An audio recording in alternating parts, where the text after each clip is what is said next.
कांग्रेस के नेता प्रमोद कृष्णम हमारे साथ जुड़े हुए हैं। अ, आचार्य जी, बहुत बहुत स्वागत है आपका इंडिया न्यूज़ पर। नतीजा जो है थैंक वो यू आपके थैंक मन यू का है या आपकी पार्टी के बिल्कुल जी। मनमानीपन का है? यशवंत जी, मैं बड़ा सदमे में हूँ। मुझे तो उम्मीद थी कि कांग्रेस जीतेगी हर जगह, और हम ये बात मान के चल रहे थे कि कांग्रेस को जीत मिलनी भी चाहिए।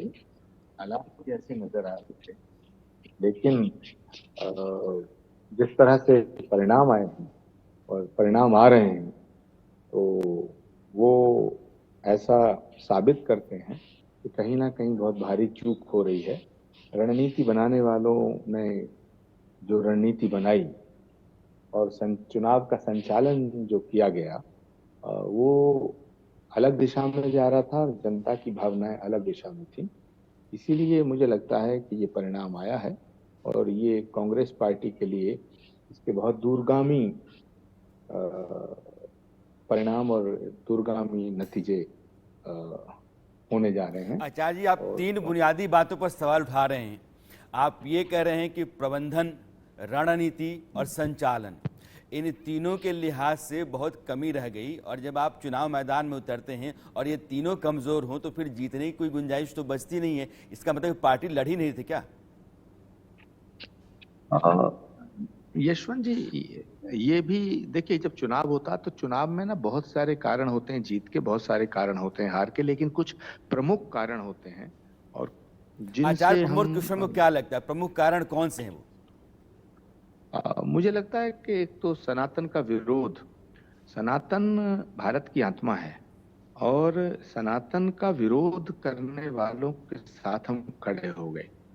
और जब सनातन को मिटाने की बात हो रही थी, सनातन को खत्म करने की घोषणाएं की जा रही थी, तो कांग्रेस पार्टी का कोई भी वरिष्ठ नेता या कांग्रेस पार्टी की तरफ से स्टालिन का विरोध नहीं किया गया। फिर बिहार सरकार के एक मिनिस्टर ने सनातन के खिलाफ बात की, उसके खिलाफ उसको भी नहीं काउंटर किया गया। फिर उसके बाद उत्तर प्रदेश में समाजवादी पार्टी के नेताओं के द्वारा रामचरितमानस, रामायण, राम, हिंदू धर्म, हिंदुओं की आस्था पर ठेस पहुंचाना, हिंदुओं को अपमानित करना, हिंदुओं की भावनाओं को आहत करना, हिंदुओं को गाली देना सेकुलरिज्म नहीं है। और यशवंत जी, सेकुलरिज्म जो है वो सर्वधर्म संभाव का नाम है, लेकिन ये एक अजीब सी विडंबना है, एक अजीब विडंबना है, और ये एक नया ट्रेंड चला है, एक फैशन सा बन गया है कि जो हिंदुओं को गाली दे वो सबसे बड़ा सेकुलर नेता, और जो हिंदुओं को गाली देगा और हिंदू धर्म के खिलाफ बोलेगा, वो कांग्रेस पार्टी में बड़ा पद पाएगा। जो कांग्रेस पार्टी को महात्मा गांधी के रास्ते, पंडित नेहरू के रास्ते, राजीव गांधी के रास्ते से हटा के वामपंथ के रास्ते पे ले जाएगा, वो कांग्रेस में बड़ा पद पाएगा, बड़ा नेता होगा। तो इस तरह के कुछ वामपंथी नेताओं की एक कोठरी बन गई, जो हिंदू विरोधी राजनीति भी करती है और हिंदुओं को टारगेट भी करती है। उसी चक्कर में जब मैंने ये बातें उठाई तो उन लोगों ने मुझे टारगेट करना शुरू किया।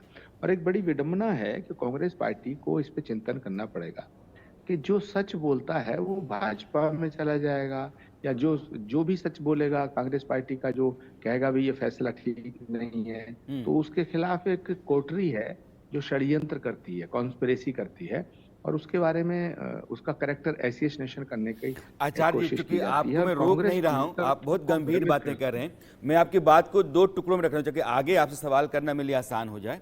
आचार्य प्रमोद कृष्णम एक नैरेटिव तैयार कर रहे हैं और वो ये कह रहा है कि जो जनमत होता है, जनादेश होता है किसी पार्टी के हक में, उसका सनातन से संबंध होता है। अगर कांग्रेस पार्टी ने अपने साथी दलों के जरिए सनातन पर किए जाने हमले को लेकर के चुप्पी साधे रखी थी या उस पर उसने कोई विरोध नहीं किया, तो उसका नुकसान इस बार के चुनाव में जो हो रहा है उसके चलते भी हो रहा है।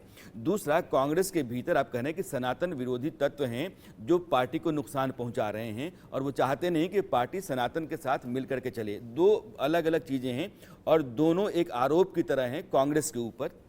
मेरा पहला सवाल ये है, कांग्रेस के भीतर क्या आपको लगता है कि ऐसे लोग हैं जो तुष्टीकरण की नीति पर चलते हुए सनातन के विरोध में जाकर के कांग्रेस का बहुत नुकसान कर रहे हैं? तो ऐसे कौन से लोग हैं?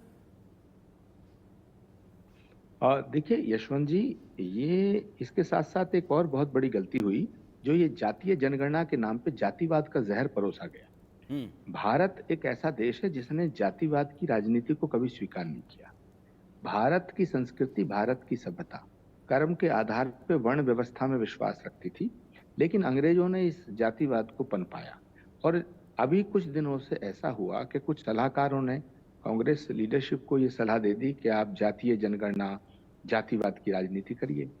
ये देश वो देश है यशवंत जी कि जातिवाद का सबसे बड़ा जो कार्ड खेला था वो विश्वनाथ प्रताप सिंह ने खेला था। विश्वनाथ प्रताप सिंह जी ने मंडल लागू करके जातिवाद का सबसे बड़ा कार्ड खेला, लेकिन जातिवाद के जहर ने पूरे देश को उनके खिलाफ कर दिया। अगर ये देश जातिवाद की राजनीति को स्वीकार करता तो विश्वनाथ प्रताप सिंह को पूजा जाता, लेकिन आज इस देश में विश्वनाथ प्रताप सिंह जी की समाधि कहाँ है किसी को नहीं पता। उनका जो हश्र हुआ वो पूरे देश ने देखा। एक मैसेज और हुआ, ये मैसेज हुआ कि कुछ लोगों ने ये बात रखी कि साहब धर्म की राजनीति को का काट है जातिवाद की राजनीति।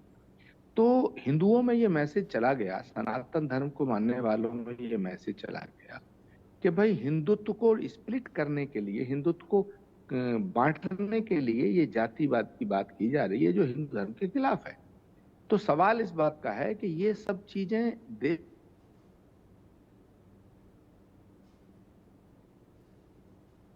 में जीत रहे थे। हम मध्य प्रदेश को आसानी से जीत सकते थे, लेकिन हम हार गए।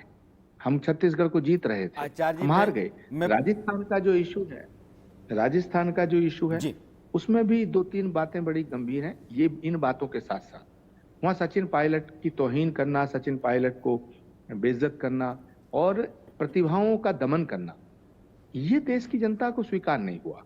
तो मुझे लगता है कांग्रेस लीडरशिप को अब इस पे चिंतन करना चाहिए कि उन लोगों को बाहर का रास्ता दिखाए जो 8-10 सालों से कांग्रेस दफ्तर में जमे हुए हैं, जो अपने स्वार्थ में कांग्रेस को बर्बाद कर रहे हैं, जो अपने स्वार्थ में कांग्रेस लीडरशिप को गुमराह कर रहे हैं, जो अपने स्वार्थ में, अपने स्वार्थ के अंदर इतनी बड़ी पार्टी को खत्म कर रहे हैं। और एक और बात कह के अपनी बात को खत्म करूंगा कि कांग्रेस पिछले 10 वर्षों में सोनिया जी अध्यक्ष थी, राहुल जी अध्यक्ष थे, फिर सोनिया जी अध्यक्ष, अब खड़गे जी अध्यक्ष हैं। अध्यक्ष 4 बदले गए, लेकिन ये फैसला लेने वाली कोटरी वही है। तो ये जो वामपंथी लोगों ने कब्जा कर लिया है कांग्रेस पे, ये कांग्रेस के लिए आत्मघाती सिद्ध हो रहा है। इसके साथ साथ छोटे मोटे और भी कारण हैं, लेकिन मुख्य कारण यही है हमारी हार के। आचार्य जी, मैं रोकूंगा आपको 2 मिनट के लिए। मैं उस आचार्य प्रमोद कृष्ण से बात कर रहा हूं जो कांग्रेस के वरिष्ठ नेता हैं, लोकसभा का चुनाव पार्टी के टिकट पर 2 बार लड़ चुके हैं, एआईसीसी के मेंबर हैं, और खड़गे जी के चुनाव में जो 40 प्रस्तावक पार्टी के थे उनमें से आप एक हैं। आपने 3 बड़े सवाल उठाए हैं और ये बुनियादी सवाल हैं। आप कह रहे हैं कि पार्टी सनातन के रास्ते से दूर जा रही है, कुछ लोग लेकर के जा रहे हैं, साजिश है। आप ये कह रहे हैं कि एक राष्ट्रीय पार्टी जाति के आधार पर राजनीति करने के लिए चल पड़ी है या उसके लिए खतरनाक है, लेकिन कर रही है। आप यह कर रहे हैं कि जैसे राजस्थान जैसी जगह हैं जहां सचिन पायलट जैसे नौजवान प्रतिभाओं को दरकिनार किया जा रहा है, उनका दमन हो रहा है, यह खतरनाक है। तो आप प्रतिभाओं का दमन बता रहे हैं पार्टी में हो रहा है, सनातन का एक तरह से वो के विरोध में पार्टी चल रही है और जाति के साथ चल रही है, यह तीनों उसके लिए खतरनाक है। तो फिर 3 बड़े सवाल पार्टी का एक नेता लगा रहा है, फिर आपकी पार्टी बचेगी कहां? 2024 में पार्टी का भविष्य क्या देख रहे हैं आप? नरेंद्र मोदी की अगुवाई में जो बीजेपी चल रही है, नरेंद्र मोदी की लीडरशिप के मुकाबले में जो कांग्रेस की रणनीति है, कांग्रेस की लीडरशिप है, उसको आप कैसे देखते हैं? देखिए, नरेंद्र मोदी जी की लीडरशिप अच्छी है, बड़ी है, ताकतवर है, वो एक लोकप्रिय नेता है, ये एक अलग विषय है। लेकिन भारत की जनता और भारत का जनमानस किन बातों को स्वीकार करता है, किन बातों को स्वीकार नहीं करता, ये तो हमें सोचना पड़ेगा, देखना पड़ेगा। अब मैं आपसे ये जो मैं बोल रहा हूं, ये आरोप लगा रहा हूं, ऐसा नहीं है। प्रत्यक्षम किम प्रमाणम, ये तो साबित हो चुका है।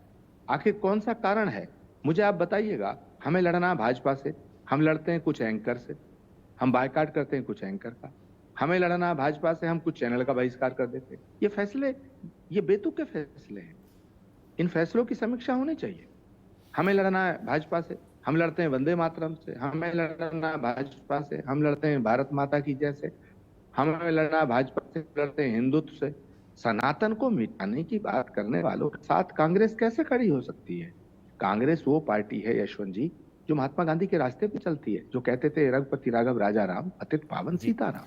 हिंदुओं आचार्य को जी, गाली देने का नाम सेक्युलरिज्म नहीं हो सकता। इतने सवाल हिंदुओं की कांग्रेस के भावनाओं को सामने आहत आपने करने का रखे नाम हैं, मुझे लगता है कि कांग्रेस की सेक्युलरिज्म लीडरशिप नहीं हो सकता। और आपके बीच में सब कुछ सौहार्दपूर्ण रहे और आप पार्टी के भीतर जिस मजबूती के साथ हैं उसी मजबूती के साथ रहें। मेरी बहुत सारी शुभकामनाएं हैं, लेकिन आपकी जितनी भी सलाहें हैं पार्टी को गंभीरता से सुननी चाहिए और उस पर अमल करना चाहिए, इसमें कोई दो राय नहीं है। बहुत बहुत धन्यवाद आचार्य जी जुड़ने के लिए, अपनी बात ए के रखने के लिए। एंटोनी साहब ने भी एक कमेटी में ये 10 सेकंड, ए के एंटोनी साहब ने ये रिपोर्ट दी थी कि कांग्रेस हिंदू विरोधी होती जा रही है, उस पर भी अमल नहीं किया गया।